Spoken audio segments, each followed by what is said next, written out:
አርእስተ ዜና የመደመር መንግስት ብልጽግናን ለማረጋገጥ የሚጋርዱ አጥሮችን ተሻግሮ እየሰራ ነው።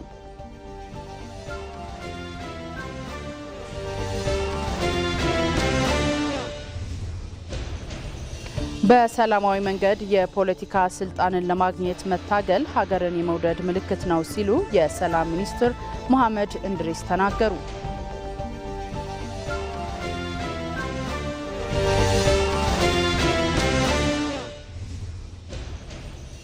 ፍትሃዊና ህጋዊ የሆነው የኢትዮጵያ የባህር በር ጥያቄ ምላሽ እንዲያገኝ ሁሉም ዜጋ በትብብርና በብሔራዊ ስሜት እንዲሰራ የቀድሞ የኢትዮጵያ ጦር ኃይሎችና ፖሊስ ሰራዊት ማህበራት ህብረት ጥሪ ያቀረቡ።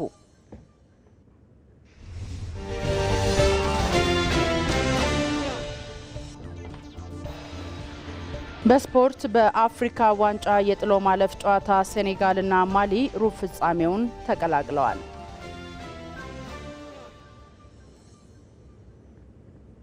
ጤና ይስጥልን ተመልካቾቻችን፣ ከኢትዮጵያ ቴሌቪዥን የቀን 7 ሰዓት ዜና ተጀምሯል። ከዜናዎቹ ጋር ሰናይት ብርሃኔ ነኝ። አብራችሁን ሁኑ። ሐሳብ የለውጥ ኃይል ነው። ምሁራን የለውጥ ወኪል ናቸው።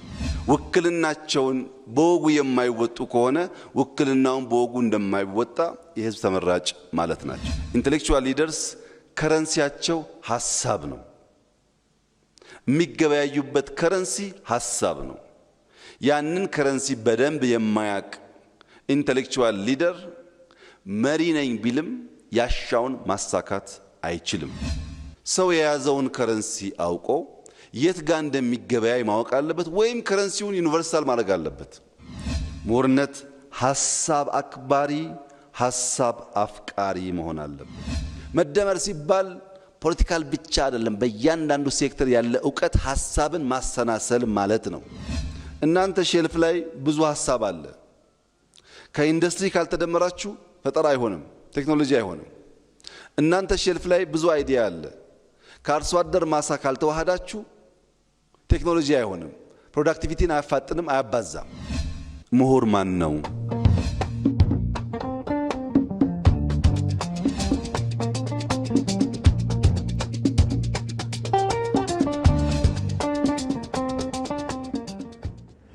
ወደ ቀዳሚው ዜና አልፋለሁ።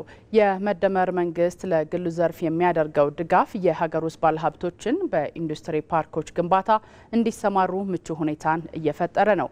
ኤኤምጂ ሆልዲንግስ የተባለው ኩባንያ የሀገር ውስጥ ማዕድናትን በግብአትነት የሚጠቀሙ የመስታወትና የብረት ፋብሪካዎችን እየገነባ መሆኑን ገልጿል። ባየሙላት በኢትዮጵያ የኢንዱስትሪው ዘርፍ በከፍተኛ የውጭ ምንዛሬ ተገዝተው ከውጭ የሚገቡ ምርቶችን በሀገር ውስጥ በማምረት በሌላ በኩል እሴት ጨምሮ ወደ ውጭ በመላክ የንግድ ሚዛንን በማስተካከልና የውጭ ምንዛሬ ክምችትን ከፍ በማድረግ ለኢኮኖሚው ሌላው ምሰሶ የሆነ ነው። የመደመር መንግስት እሳቤ የግሉን ዘርፍ በመደገፍ አዳዲስ የኢንዱስትሪ ምርቶችን በማምረት ጠንካራ ኢኮኖሚ መገንባትን አልሞ እየሰራ ነው። ኤኤምጂ ሆልዲንግስ በአዳማና በሸገር ከተማ ገላን በገነባቸው የኢንዱስትሪ ፓርኮች ከውጭ ገቡ የነበሩ ምርቶችን በመተካት ላይ በስፋት እየሰራ መሆኑን ይገልጻል። የሀገር ውስጥ ግብዓትን በመጠቀም ጠርሙስን ጨምሮ የመስታወት ምርቶችን የሚያመርት የመስታወት ፋብሪካ ግንባታውም የሀገሪቱ የኢንዱስትሪ ዘርፍ እድገት ነጸብራቅ ሆኖ ይጠቀሳል። የመስታወት ፋብሪካ ግዙፍ ፋብሪካ ነው። በአመት 600 ሺህ ቶን መስታወት የማምረት አቅም አለው። የሀገር ውስጥ ፍላጎትንም ከማሟላት ባለፈ ለውጭም ኤክስፖርት የማድረግ አቅም ያለው ነው። ይሄ ፋብሪካ የሚሆነው በተለይ ለኮንስትራክሽን ሴክተሩ እና ለሌሎችም ለማኒፋክቸሪንግ ኢንዱስትሪም ቢሆን ለፈርኒቸር ሊሆን ይችላል፣ ለተለያዩ ጉዳዮች የሚጠቅሙ ዝርግ መስታወቶችን በተለያየ ጥራት ደረጃ ማምረት የሚያስችል ነው። ከዛም ባለፈ ሶላር ፓነልን ማምረት የሚያስችል አቅም ያለው ፋብሪካ ነው የሚሆነው። ያልተነካውን የማዕድን ሀብት በፋብሪካዎች የእሴት ሰንሰለት አበልጽጎ ለኢትዮጵያ ኢኮኖሚ መጋቢ እንደሆነ መስራት ከግሉ ዘርፍ የሚጠበቅ ነው። ኤኤምጂ ሆልዲንግስ የብረት አለትን አቅልጦ ብረት በማምረት እያደገ ላለው የሀገሪቱ የግንባታ ዘርፍ በቂ አቅርቦት እንዲኖር እየሰራ ነው። ይሄ ፋብሪካ ሁለት አይነት ዋና ዋና ግብዓቶችን ይጠቀማል። ስክራፕን ይጠቀማል በዋናነት። ከዛ ውጭ ደግሞ አይረን ኦርን በሀገራችን ካሉ ሶርሶች አምጥቶ ቀላቅሎ ደግሞ ከዚህ በፊት ከውጭ እናስገባቸው የነበሩ ቢሌት የሚባል ለፌሮ ብረት ማምረቻ የሚያገለግል ብረትን በዚህ ለማምረት በሀገር ውስጥ ለማምረት ኢምፖርቱን ተክተው ማለት ነው። ስለዚህ ይሄም ፋብሪካ ደግሞ እንደዚህ ሁኔታ በአፋጣኝ እየተከናወነና እያለቀ ያለ ፋብሪካ ነው። በአዳማና በገላን በሚገኙ ኢንዱስትሪ ፓርኮቹ የብረታ ብረት የግንባታ እቃዎችንና ኬሚካሎችን የተሽከርካሪ አካላትን የማምረትና መገጣጠሚያን ጨምሮ 40 ፋብሪካዎችን ይዟል። ከውጭ ገቡ የነበሩ ተኪ ምርቶችን ለገበያው ያቀርባል።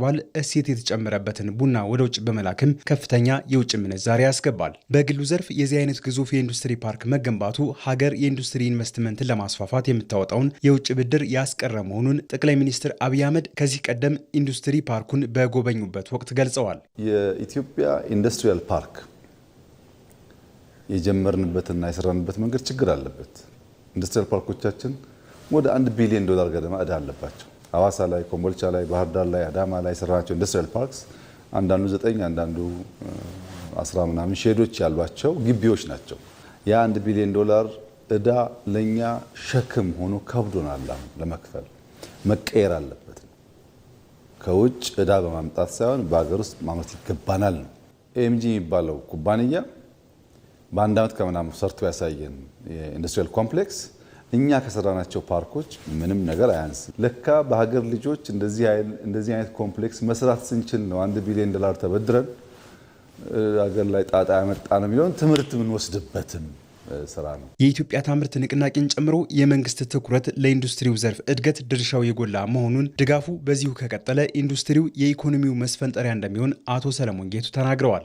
ጠቅላይ ሚኒስትራችንን ጨምረው እዚህ ቦታ ላይ በመገኘት የማበረታታት ስራን ከመስራት ባለፈ ቦታው ላይ በመገኘት ያሉ ችግሮችን በመገንዘብ ሳይውሉ ሳያድሩ ለመቅረፍ ውሳኔዎችን በመወሰንና እነኛ እርምጃዎች ደግሞ እኛን የበለጠ ለሌሎች ተጨማሪ ስራዎች እንድንነቃቃ፣ እንድናደርግ፣ እንድንገፋን፣ እንድንራመድ በማድረግ ከፍተኛ አስተዋጽኦን አድርጎልናል። በዚህ አካሄድ ከሄድን በአገር ደረጃ ከፍተኛ የሆነ ትርጉም ያለው በኢኮኖሚውም ላይ ከፍ ያለ አበርክቶ የሚያደርግ ይሆናል ማለት ነው። የኢንዱስትሪ ዘርፍ በዚህ አይነት የሚጓዝ ከሆነ የኢትዮጵያ የሀገር ውስጥ ጥቅል ምርት በ2017 በጀት ዓመት ከፍተኛ እድገት ሲያስመዘግብ ኢንዱስትሪ በ13 በመቶ እድገት ከዘርፎች የላቀ ሆኗል። የመደመር መንግስት ብልጽግናን ለማረጋገጥ የሚገርዱ አጥሮችን ተሻግሮ እየሰራ ይገኛል። ከፍታውን ለመድረስ በምናብ አርቆ ማሰብ እንደሚገባም የመደመር መንግስት ያምናል። አቤል ሙልጌታ በመደመር መንግስት ሐሳቤ የሀገርን ሁለንተናዊ እድገትና ብልጽግና ለማረጋገጥ በሚደረገውም ጉዞ የመንግስትና የግሉ ዘርፍ ጥምር ሚና ወሳኝ እንደሆነ ይታመናል። ለዚህም ነው መንግስትና ገበያውን አስተባብሮ በአጋርነት መስራት የተሻለው አማራጭ ሆኖም የተወሰደው። ይህንንም ጉዞ ዳር ለማድረስ መደመራዊ የመንግስት ሐሳቤ 3 ባህሪያትንም ለይቷል። የመጀመሪያው የምናብ ከፍታ ሲሆን፣ ሁለተኛው ደግሞ የማድረግ አቅም ነው። ሶስተኛው የመደመር መንግስት ባህሪ ደግሞ ተለማጭነትና ተላማጅነቱም ነው። እነዚህን ባህሪያት የተረዳ ና የተገነዘበ አመራር የሚያደርገውና መድረስ የሚፈልግበትን ከፍታ እንዲረዳ ብሎም እደርስበታለሁ ብሎ ላስቀመጠው ግቡ ጠንክሮ መስራት እንዲችልም አስቻይ ሁኔታ ይፈጥርለታል። ለውጥ የሚጀምረው ከምናብ ነው ብሎ የሚያስቀምጠው የመደመር መንግስት ሐሳቤ አሁን እንደ ሀገር ካሉ ኢኮኖሚያዊ፣ ፖለቲካዊና ማህበራዊ ውስብስብ ችግሮች ለመውጣት ከፍ ብሎ የማሰብ እንዲሁም ሁኔታውን በመረዳት ችግሮችን ወደ ድል መለወጥ ነው የምናብ ከፍታ። ምናባዊ እይታ በጊዜና በቦታ ያልተገደበ ተሻጋሪ ምልከታ ሊኖረን ይገባል። ጊዜ ሳይገድበን፣ ቦታ ሳይገድበን አርቀን አጥልቀን ማየት መቻል አለብን። 3 አጥሮች ተሻግረን ማየት ስንችል ነው ኢማጂኔሽን ውጤታማ የሚሆነው። አንደኛ የእውቀት አጥር፣ በእውቀት ውስንነት ሳንገደብ፣ የቦታ አጥር፣ የጊዜ አጥር ተሻግረን ማየት ስንችል አስበን ዛሬ ለመገንባት ያግዘናል። የጥልቀት ከፍታ፣ የማስተናሰል ከፍታ ከችግር ባሻገር የመሆን ከፍታ ያስፈልጋል ማለት ነው። መልካም የሆኑ እቅዶችና ሀሳቦችን መላበስ በራሱ እንደ ሀገር የሚፈለገውን ብልጽግና ለማሳካት በቂ ያለመሆኑን ከግምት ውስጥ የሚያስቀምጠው የመደመር መንግስት ፍላጎት ብቻ ግብ አይሆንም። አስቦና አቅዶ የማድረግ አቅምን ማጎልበት እጅግ አስፈላጊና ግድም ያደርጋል። ከለውጡ በኋላ እየተፈጠሩ ያሉ የማድረግ አቅሞች ደግሞ ህዳሴን ከነችግሩና ፈተናው ተቀብሎ ማጠናቀቅም ተችሏል። ሌላው ተምሳሌት የሚሆነው የኮሪደር ልማት ስራ ነው። አዲስ አበባ ላይ ባጠረ ጊዜ ተግባራዊ ማድረግ የተቻለው የልማት ስራ ተጨባጭ አቅም ማሳያ ነው። አስቦና አቅዶ ወደ ተግባር መለወጥና ማሳካት ደግሞ የመደመር መንግስት አንዱ ባህሪ ነው። ለብልጽግና ለማደግ ለመለወጥ ፍላጎት አለ ወይ? ሁለተኛ ፍላጎት የወለደው አይዲያ አለ ወይ? አይዲያውን ከግለሰብ ወደ ማህበረሰብ ከአንድ ሰው ወደ ተቋም የመለወጥ ኢንስቲቱሽናላይዝ የማድረግ ጅማሮና ስራዎች አሉ ወይ? ተቋም ኢምፕሊመንት ያደርጋል ወይ? ኢንትረስት፣ አይዲያ፣ ኢንስቲቱሽን፣ ኢምፕሊሜንቴሽን አራቱን አይ ሲሟላ ፍላጎትና አቅም ወደሚጨበጥ ነገር ይቀየራሉ ማለት ነው። አቅም የቱንም ያህል ቢገዝፍ ፍላጎት ከሌለበት ትርጉም የለውም። የመደመር መንግስት ዘላቂነቱን የሚያጸናው በተላማጅ ባህሪው መሆኑንም ያስቀምጣል። መንግስት ኋላ ቀር የሆነውን ኢኮኖሚ መዋቅር ነባራዊ ሁኔታውንም በመረዳት ወደ ዘመናዊ አምራችነት መለወጥ ግድ መሆኑንና የራሱ የሆነ የተላማጅነት እቅድና ሽግግር ያስፈልጋል ብሎም ያምናል። ይህንንም ለማከናወን ደግሞ ከባድ ውሳኔዎችን ማድረግም የግድ ይሆናል። ያለበለዚያ ግን እንደ ችንካር ካሉበት ውሎ እያደሩ ለውጥን በመናፈቅ ብቻ እንደሚቀርም ያስቀምጣል። ተስፋ ያለው ሰው፣ የሚሞክር ሰው፣ የሚተጋ ሰው፣ ነገን አርቆ የሚያይ ሰው የላቀ ውጤት ሊያመጣ ይቻለዋል። ያ ደግሞ እንዲሆን ተላማጅነትና ተለማጭነት ያስፈልጋል። አዳፕታቢሊቲ እና ፍሌክሲቢሊቲ ያስፈልጋል። ተመልከቷችን እስስት የምትባለው ማለት ነው። እዚህ ጋር የዚህኛውን ከለር ይዛለች፣ እዚህ ጋር የዚህኛውን ከለር ይዛለች። እዚህ ጋር ፕራግማቲክ ሆና አዳፕት ማድረጓ ጥሩ ቢሆንም አስፈላጊ በሚሆንበት ቦታ ደግሞ ፕሮግሬሲቭ ሆና መዝለል ይጠበቅባታል። በትንሽ ጃር ውስጥ በትንሽ ውሃ ውስጥ አሉ። ይሄኛው አሳ ግን ወሰነ፣ ከዚህ ዘሎ ለመግባት ሞከረ። ይሄ አይነት ሙከራ ግን ሪስክ አልባ፣ ውድቀት አልባ፣ ጩኸት አልባ መሆን አይችልም። ከተለመደው ልምምድ ባሻገር ስለሆነ ጩኸቶች ይኖራሉ። ያን ለመሻገር የፈቀደ መሆን አለበት። የመደመር መንግስት የሀገርን የብልጽግና ጉዞ ዳር ለማድረስ በሚያደርገው ትንቅንቅ አልቆ የማሰብ ምናባዊ ከፍታን በመያዝ ሀሳብን በፈጠራና በፍጥነት ወደ ተግባር የሚለውጥ የዳበረ የማድረግ አቅም ብሎም ነባራዊ ሁኔታውን ከግምት ያስገባ ተላማጅ ባህሪያትን መሪዎችና ዜጎች ሊላበሱም የግድም ይላል።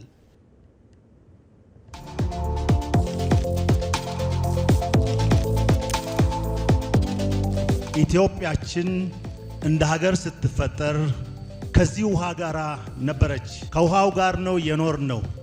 ከባህር በር ጋር ነው የኖርነው።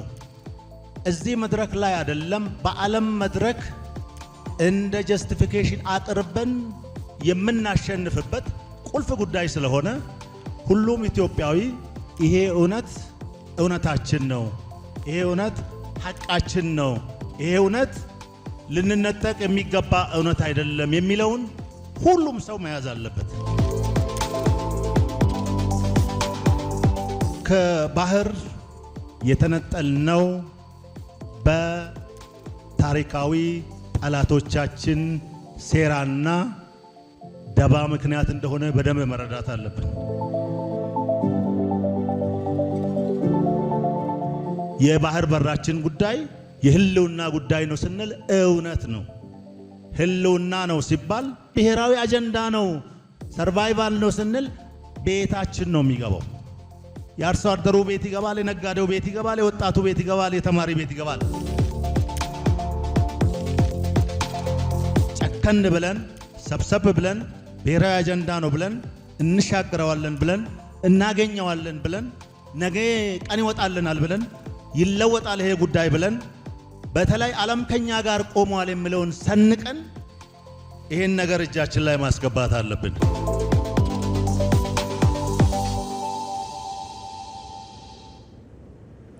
ቀጥለናል ተመልካቾቻችን። በሰላማዊ መንገድ የፖለቲካ ስልጣንን ለማግኘት መታገል ሀገርን የመውደድ ምልክት ነው ሲሉ የሰላም ሚኒስትሩ መሐመድ እንድሪስ ተናገሩ። የሰላም ሚኒስቴር ከኢትዮጵያ የፖለቲካ ፓርቲዎች የጋራ ምክር ቤት ጋር በመተባበር ሰላማዊ የፖለቲካ እንቅስቃሴ ለሰላማዊ ምርጫ በሚል የምክክር መድረክ ሱሉልታ በሚገኘው የአፍሪካ ልቀት ማዕከል እያደረገ ይገኛል። ተመልካቾቻችን እዚህ ጉዳይ ላይ ተጨማሪ መረጃ እንዲሰጠን ሪፖርተራችን ምንተስኖት ይልማ በቀጥታ መስመራችን ላይ ይገኛል። ምንተስኖት እንዴት ውለሃል? እንግዲህ እየተካሄደ በሚገኘው የምክክር መድረኩ ለሰባተኛው ጠቅላላ ሀገራዊ ምርጫ የፓርቲዎች ሚና ምን መሆን አለበት ተባለ?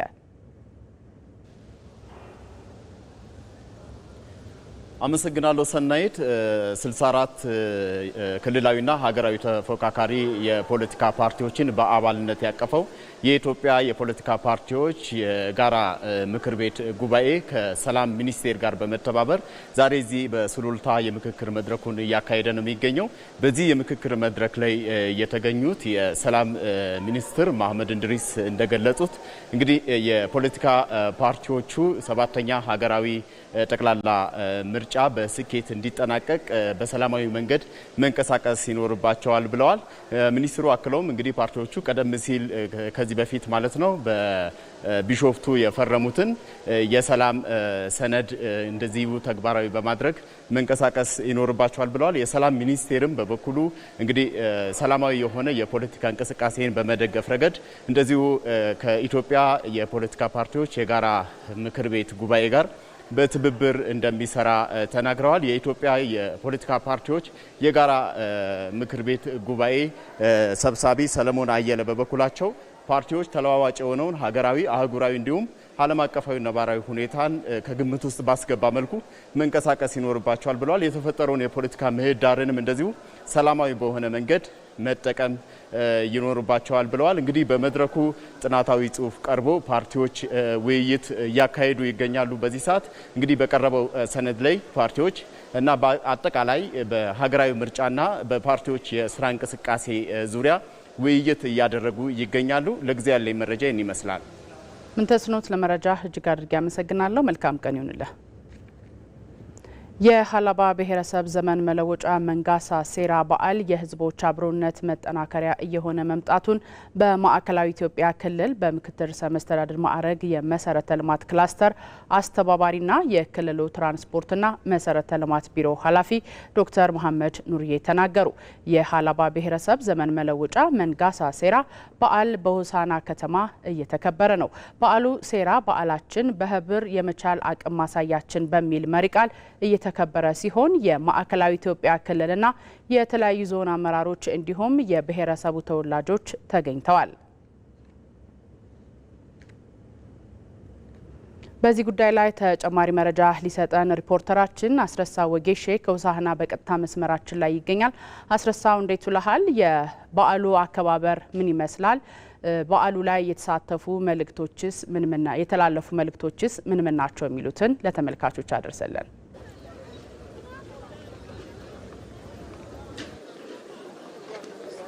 በጣም አመሰግናለሁኝ ሰናይት። እንደምንውላችኋል። ቀደም ሲል እንደገለጽሽው እንግዲህ የሀላባ ብሔረሰብ የዘመን መለወጫ ሴራ ወይም መንገሳ በዓል በዛሬው ዕለት በሆሳና ከተማ በደማቅ ሁኔታ እየተከበረ ነው የሚገኘው። ይህ የሀላባ ብሔረሰብ የዘመን መለወጫ በዓል ሴራ እንግዲህ በየዓመቱ በታህሳስ ወር መጨረሻ እንደዚሁም በጥር ወር መባቻ በድምቀት የሚከበር በዓል እንደሆነ ይታወቃልና መንገሳ ማለትም በብሔረሰቡ የዘመን አቆጣጠር የመጨረሻ ወር እንደማለት ነው። በዛሬው ዕለት እንግዲህ የክልል የዞን ከፍተኛ አመራሮች እንደዚሁም ደግሞ የብሔረሰቡ ተወላጆች በተገኙበት ነው በደማቅ ሁኔታ እየተከበረ የሚገኘው።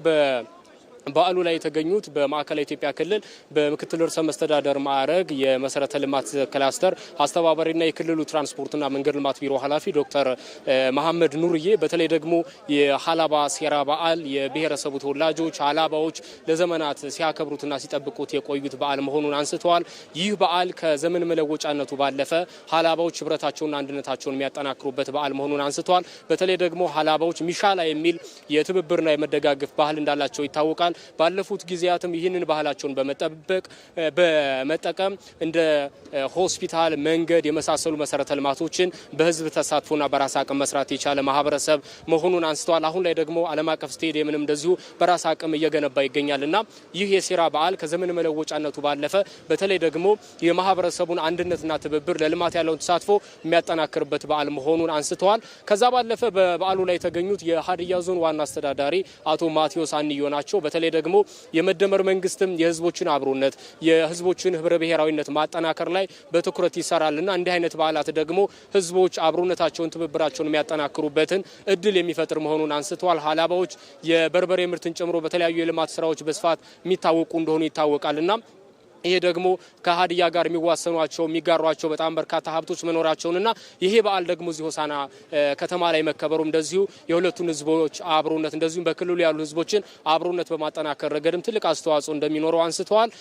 በበዓሉ ላይ እንግዲህ የብሔረሰቡ ተወላጆች ወዳጆችና ሌሎችም ጥሪ የተደረገላቸው እንግዶች ተሳትፈው ነበር። በደማቅ ሁኔታ ተከብሯል። ከቀናት በኋላ ደግሞ በዞኑ መቀመጫ በሀላባ ቁሊቶ ከተማ ይሄው የሀላባ ብሔረሰብ የዘመን መለወጫ በዓል ሴራ መንገሳ በዓል በደማቅ ሁኔታ ይከበራል ተብሎ የሚጠበቀው። ለጊዜው ያሉ መረጃዎችም እነዚህ ናቸው። ሰናይት አስረሳው ለመረጃዎች አመሰግናለሁ። መልካም ቀን ይሁንልህ።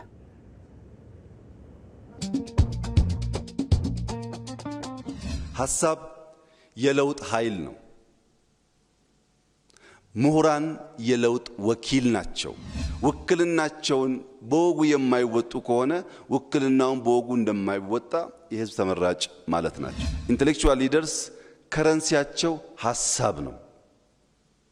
የሚገበያዩበት ከረንሲ ሐሳብ ነው። ያንን ከረንሲ በደንብ የማያቅ ኢንተሌክቹዋል ሊደር መሪ ነኝ ቢልም ያሻውን ማሳካት አይችልም። ሰው የያዘውን ከረንሲ አውቆ የት ጋር እንደሚገበያይ ማወቅ አለበት፣ ወይም ከረንሲውን ዩኒቨርሳል ማድረግ አለበት። ምሁርነት ሐሳብ አክባሪ፣ ሐሳብ አፍቃሪ መሆን አለበት። መደመር ሲባል ፖለቲካል ብቻ አይደለም። በእያንዳንዱ ሴክተር ያለ ዕውቀት ሐሳብን ማሰናሰል ማለት ነው። እናንተ ሼልፍ ላይ ብዙ ሐሳብ አለ። ከኢንዱስትሪ ካልተደመራችሁ ፈጠራ አይሆንም፣ ቴክኖሎጂ አይሆንም። እናንተ ሼልፍ ላይ ብዙ አይዲያ አለ። ከአርሶ አደር ማሳ ካልተዋሃዳችሁ ቴክኖሎጂ አይሆንም፣ ፕሮዳክቲቪቲን አያፋጥንም፣ አያባዛም። ምሁር ማን ነው?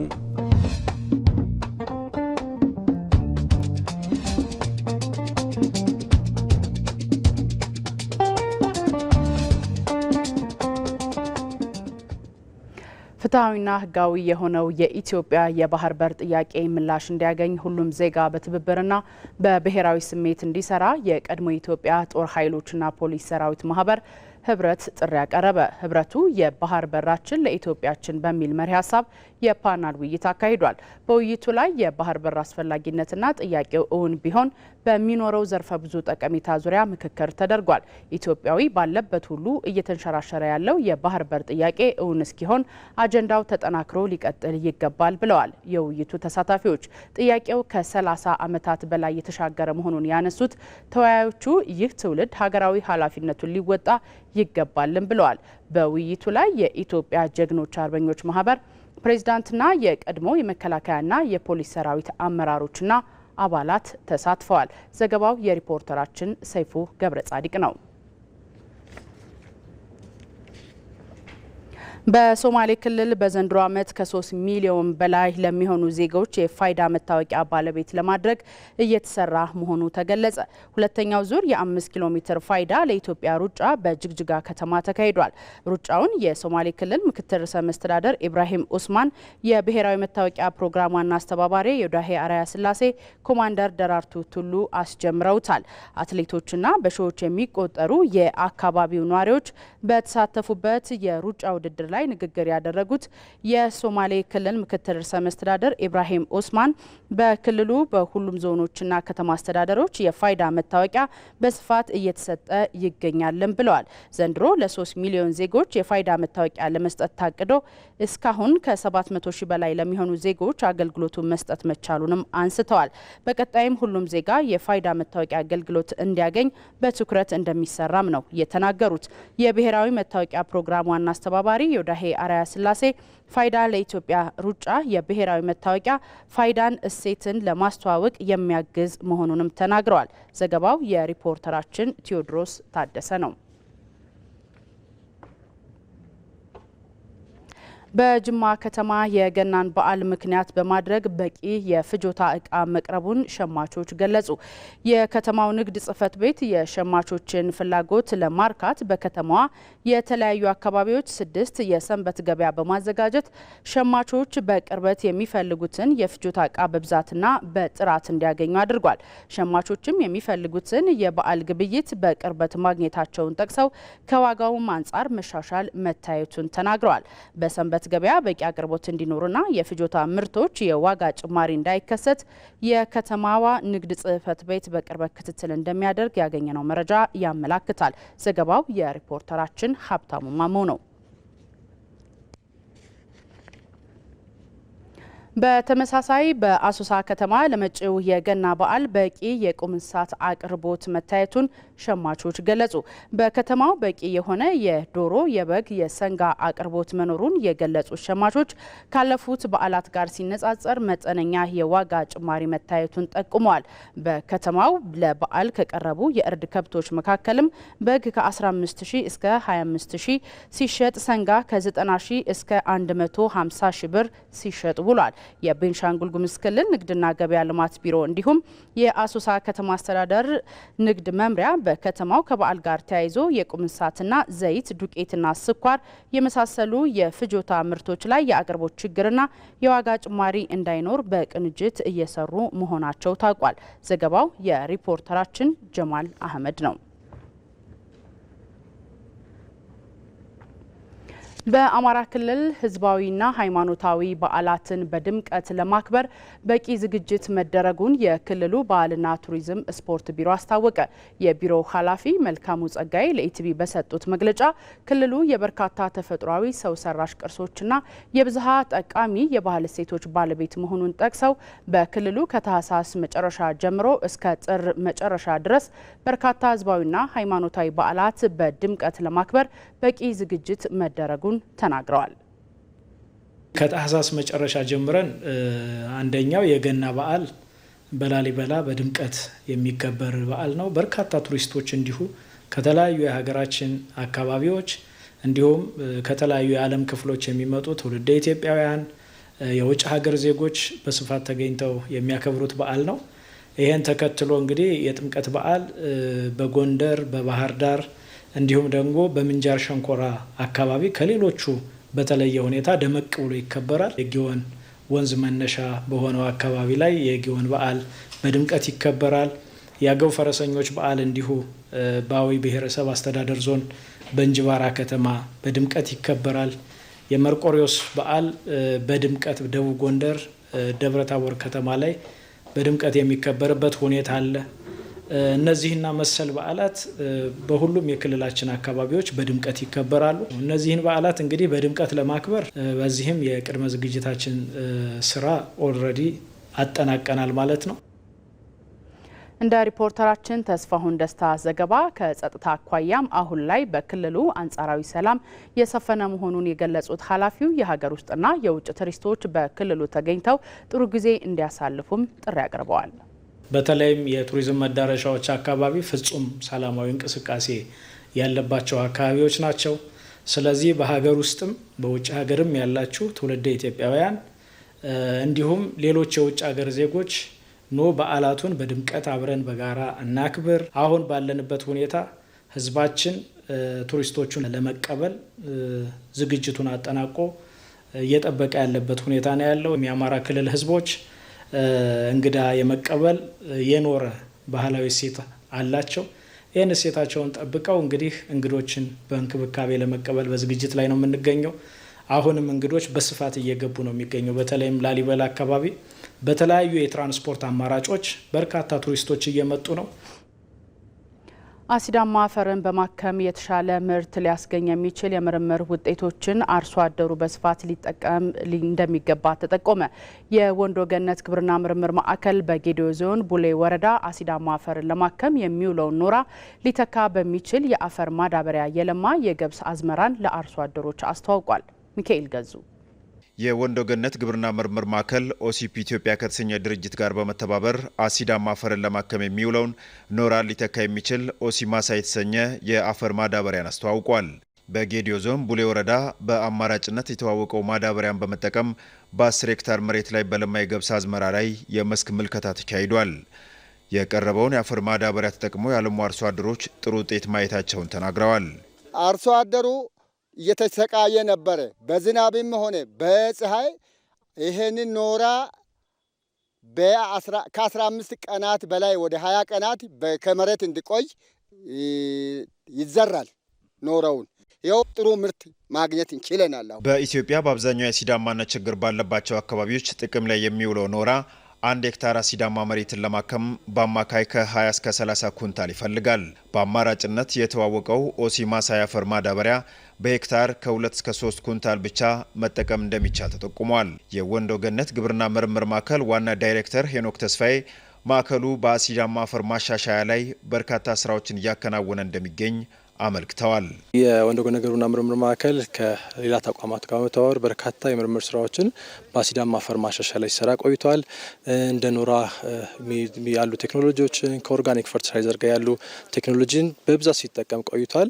ይሄ ዛሬ ያየነው ኦሲማሳ የሚባለው ማዳበሪያ ግን አሲዳማ አፈርን በመቋቋም የተሻለ ምርት እንድናገኝ የሚያግዘን ማዳበሪያ አይነት ነው። ይህን ቴክኖሎጂ ለሰፊው ማህበረሰብ እንዲደርስ የምናደርግበት የማስተዋወቂያ ቀን ነው። ምርታማነትን ሊያሻሽሉ የሚችሉ የምርምር ውጤቶችን አርሶ አደሩ በስፋት ሊጠቀም እንደሚገባ የኢትዮጵያ ግብርና ባለስልጣን ምክትል ዋና ዳይሬክተር ዶክተር ወንዳለ ሀብታሙ ገልጸዋል።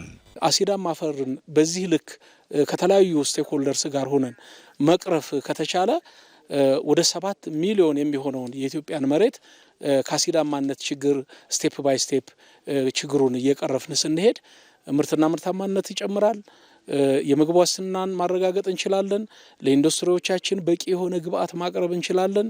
የምግብ ሉዓላዊነትን እናረጋግጣለን። ይሄንን ስናደርግ ደግሞ ኢትዮጵያ በአገር ውስጥ ለኢንዱስትሪዎቿ ከምታቀርበውን በላይ ወደ ውጭ ኤክስፖርት የምታደርጋቸው ምርቶች ይጨምራሉ። ይሄ ሲሆን ከግብርና ሴክተሩ ወይም ከዘርፉ የምናገኘው የማክሮ ኢኮኖሚ ግኝት ይጨምራል። በኢትዮጵያ ለእርሻ ስራ ከሚውለው መሬት ውስጥ ከ7 ሚሊዮን ሄክታር መሬት በላይ በአሲዳማነት የተጠቃ ሲሆን ከዚህ ውስጥ 3.2 ሚሊዮን የሚሆነው በከፍተኛ አሲዳማነት የተጎዳ መሆኑ ተገልጿል። በአዲስ አበባ እየተከናወነ የሚገኘው የወንዝ ዳርቻ ልማት አካባቢን ከማስዋብ ባለፈ ለበርካቶች የስራ እድልን ፈጥሯል። በከተማዋ በአጠቃላይ 21.5 ኪሎ ሜትር ርዝመት ያለው የወንዝ ዳርቻ ልማት ስራ እየተከናወነ ይገኛል። ሪፖርተራችን ብርቱካን አስናቀ ከእንጠጦ እስከ ቀበና ያለውን የወንዝ ዳርቻ ልማት ተመልክተዋለች።